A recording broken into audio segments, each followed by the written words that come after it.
కరీంనగర్ చిమ్మికుంటలో మూఢనమ్మకాలపై అధికారులు అవగాహన కార్యక్రమాన్ని నిర్వహించారు. 13, 14 వార్డుల్లో ఇటీవల వరుస మరణాలు చోటు చేసుకోవడంతో స్థానిక ప్రజల్లో ఆందోళన నెలకొంది.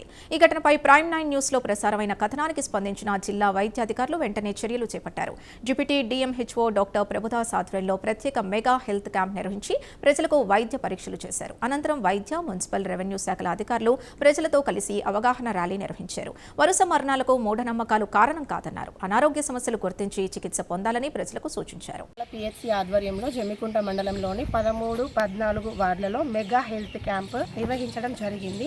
దీని ముఖ్య ఉద్దేశం ఏంటంటే 12వ తారీఖు రోజున ఈ గ్రామంలో వరుస మరణాలు సంభవిస్తున్నాయి అని చెప్పేసి గ్రామానికి ఏదో కీడు సోకింది అని చెప్పేసి గ్రామ ప్రజలందరూ ఊరు వదిలి వనభోజనాలకి వెళ్ళి తిరిగి రావడం జరిగింది. దీన్ని బేస్ చేసుకొని అన్ని న్యూస్ ఛానల్స్లో కీడు సోకింది అని చెప్పేసి ఊరు వదిలేసి జనాలందరూ వెళ్ళిపోతున్నారు అని చెప్పేసి ఒక పబ్లిసిటీ అనేది ఒక ఆర్టికల్లో రావడం జరిగింది.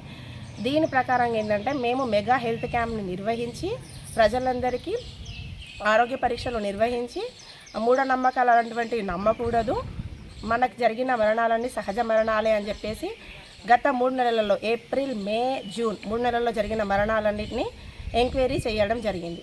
దాంట్లో మనకు తెలిసిందంటే ఆ జరిగిన 8 మరణాలు కూడా వాళ్ళకి ఉన్న అనారోగ్య సమస్యలు మరియు యాక్సిడెంటల్ డెత్స్. దీన్ని మేము రిపోర్ట్ చేసుకొని దీన్ని పైకి కూడా పంపించడం జరిగింది. దీన్ని బేస్ చేసుకొని ఏంటంటే మెయిన్గా ప్రజల్లో మూఢనమ్మకాలు అనేటివి లేవు, మూఢనమ్మకాలు అనేది అపోహని పోగొట్టే విధంగా హెల్త్ క్యాంప్ నిర్వహించి మూఢనమ్మకాలని ఏమనే ఒక అవేర్నెస్ ప్రజల్లో తీసుకురావడానికి ర్యాలీ కండక్ట్ చేయడం జరిగింది.